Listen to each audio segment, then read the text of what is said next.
back to Otoshi Monologues, my excuse to talk, rant, and embarrass myself in front of all of y'all. The day has finally come. A long 3/4 of a year journey is culminating today. I'm sure y'all didn't think I was gonna get this far, because I didn't even think I was gonna get this far. But this marks the start of the last Chris Tackles Japan monologue from my study abroad experience at ICU in the fall of 2019. On today's lineup, it's gonna be pretty nostalgic as I complete my exit procedures and head on over to the airport. I revisit some restaurants and do some things that have not only defined this Japan trip, but also this series of monologues. So, let's get started. We'll start off with the logistic things. We not only had a pretty extensive list of exit procedures from our university, but because I was a Japanese resident during this trip, we also had to go to the Mitaka post office and fill out some paperwork so we could leave the country. The school procedures seemed a lot more intimidating than they actually were. It just involved running around campus getting various signatures that you should be able to get done in about 2 hours max. Unless your academic advisor has really weird office hours, in which case you should schedule an appointment with them right away. But after you get all your signatures, you turn in your signed form and your student ID, and then you're good to go. If you don't do this, the school can withhold your grades. So if you need those credits, be sure to do this process correctly.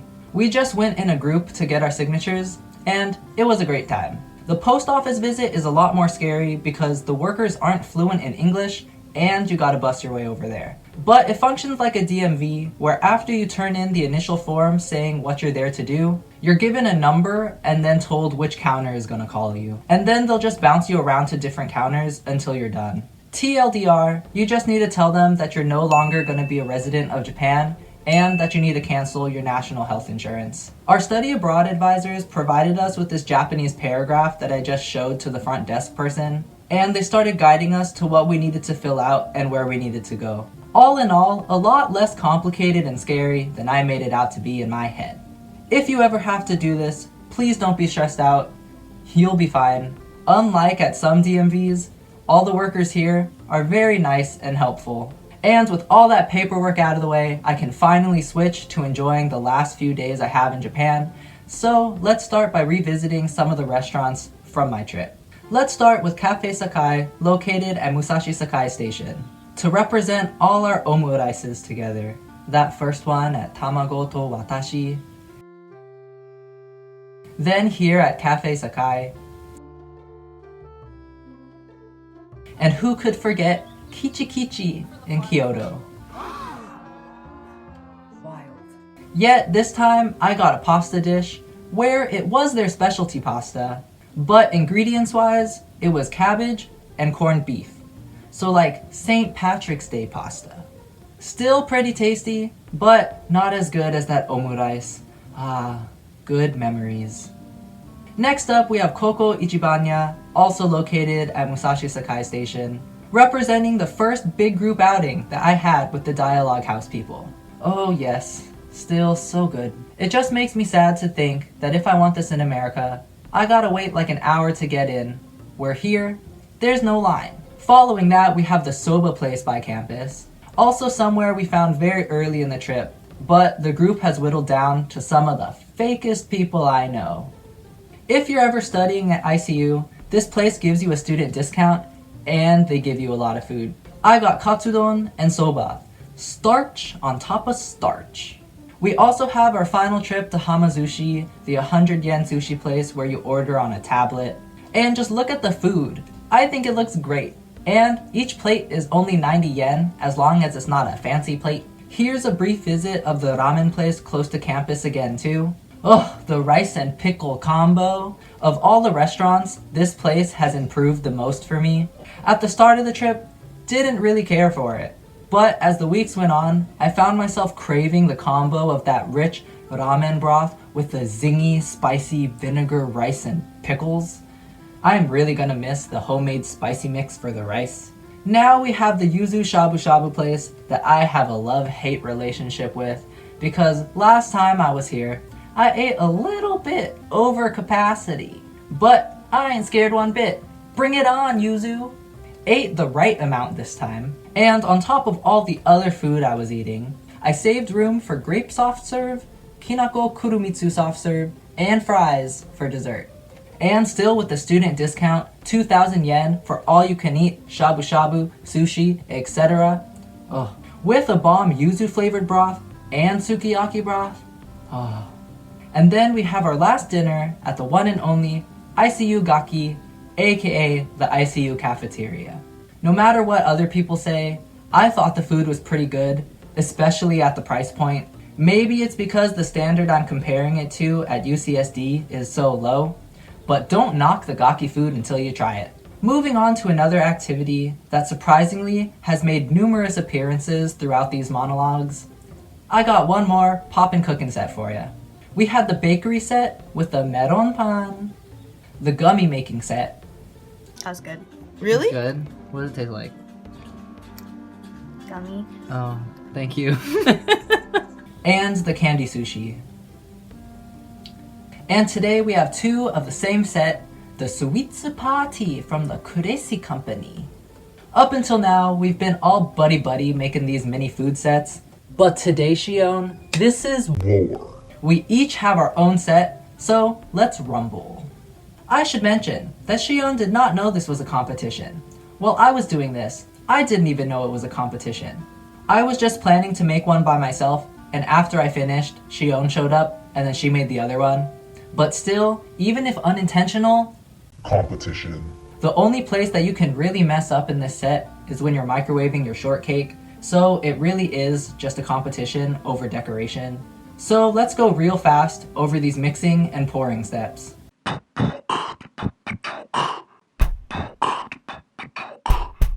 You gotta mix and pour and put it in the mold. You gotta mix and pour and put it in the mold. Said you gotta mix and pour and put it in the mold. Put them in the place before they get solid. It was close enough to a rhyme. Just keep going.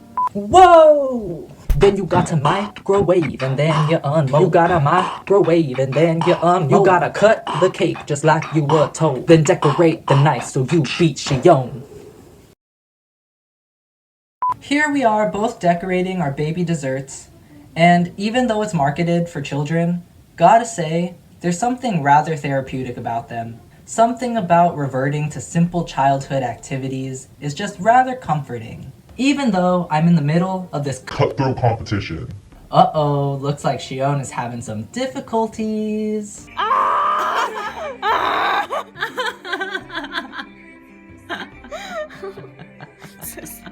And here's Shion's creations. You know, I'll give her some pity claps. But mine though? Wow! Oh my gosh, they're so good. Oh, you too much. All kidding aside, they look the same to me. I think we both did pretty good jobs. But you know, if you had to say that one looked better than the other, I won, right? Right?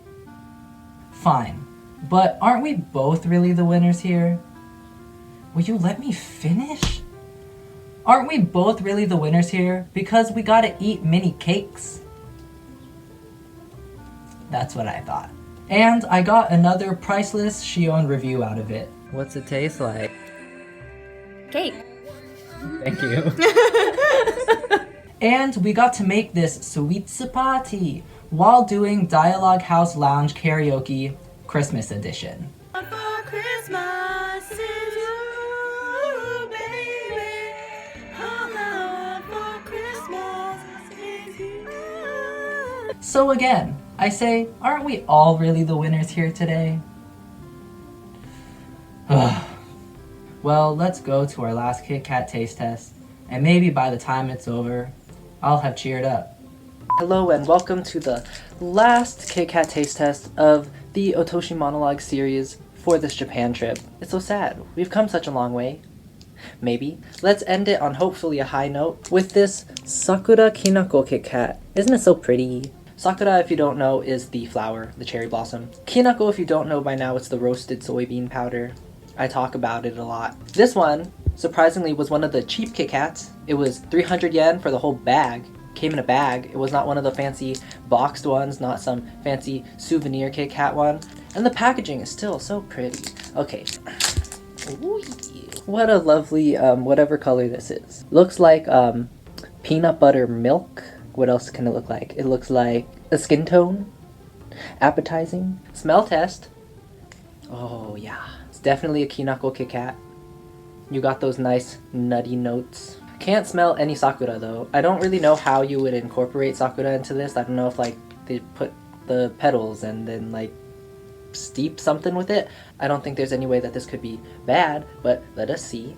And for the last time, itadakimasu. Oh man, heck yeah, very good representation of a kinako flavored thing. It brings me back to that kinako kurumitsu pocky from like way back. It's got a really good roasted flavor to it. Like you can really taste the like Cannot taste any Sakura though. But the Kinako side of this is fantastic.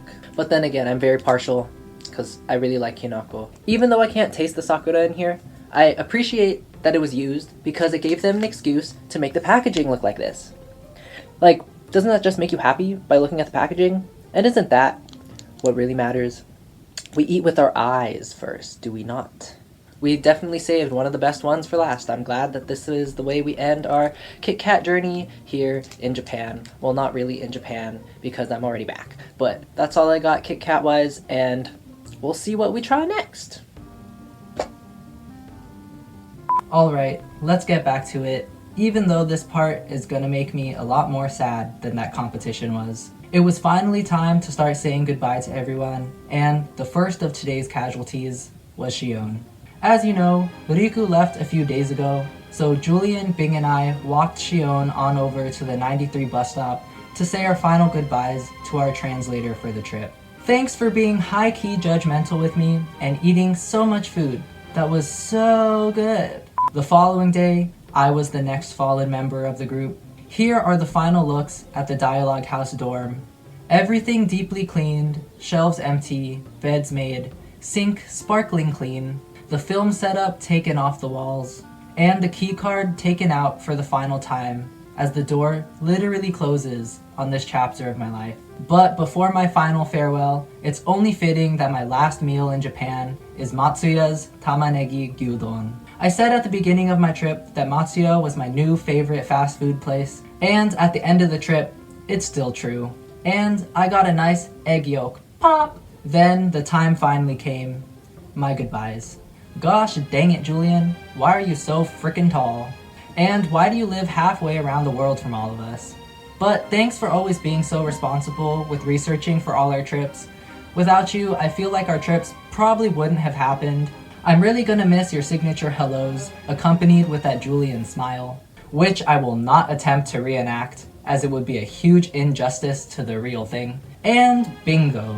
I've never met anyone with as much energy as you, and it was really refreshing to have someone like that in my life. We will forever be karaoke buddies, and I'll always remember to have my finger guns out. And with that, I got on the 93 bus, alone, as I began my journey to Narita Kuko, aka the Narita Airport, feeling all kinds of emotions as I rode my way over to the Capsule hotel so I wouldn't have to sleep at the airport until my flight. My flight was around 8 a.m. and there's no way for me to get from ICU all the way to the airport in time for my flight because the local buses don't start running until 7 a.m. So I split up the trip and found a Capsule hotel in around the halfway point, and then I would just have to take a subway all the way to the airport terminal. It was called Zen Tokyo, and I would classify it as a fancier hostel. You are assigned lockers to put your luggage, and your beds are private, but it's only separated from other people by a black curtain, so you can hear everything around you, but despite that, the sleeping cubicle was really nice. The bed was nice and comfy, and you have a locked drawer to keep all your valuables, and a very high ceiling. The bathroom was really clean too. For 3,600 yen, in the prime Tokyo area, I think it was very worth it. And most importantly, it allowed me to make my flight in time. You check out whenever you need to, in my case at 5:30 in the morning, and then it was mission make it on the train to take me to the airport, which went so much smoother than my experience getting from the airport to school, and now we just wait in line to check in our bags. We stopped this program to bring you The final. Japanese creatures. Today, we have this cowbird, found on the streets of Hakone. It's not scientifically a cowbird, but it sure does look like a cow. This fellow isn't scared of people one bit. Let's try getting a little closer. Whoops, I guess we got too close. Fly away, little bird. Show us your magnificent wings. I guess it prefers walking. How boring. This has been the final Japanese Creatures. Dang, I guess that's a wrap on Japanese creatures. And actually, I guess that's a wrap on Japan. Made it through security. My residence card officially got a hole punched in it, with only 1 Japanese yen left unspent. And I guess the next time I'll see y'all will be in South Korea! That's right, I'm not coming back to America just yet, but that does bring me to an end of this Otoshi monologue and the Chris Tackles Japan series. Thanks to everyone who made this experience so memorable and wonderful and exciting, and I could keep going on, but I gotta end somewhere, right? Hope y'all learned something about Japan over these past 30-something episodes, and hope I could provide some entertainment into your lives. And I'll talk to y'all next time I do something interesting, which will be from South Korea. Mata next time! My bot is making some noises. Put them in in their place. Dispose.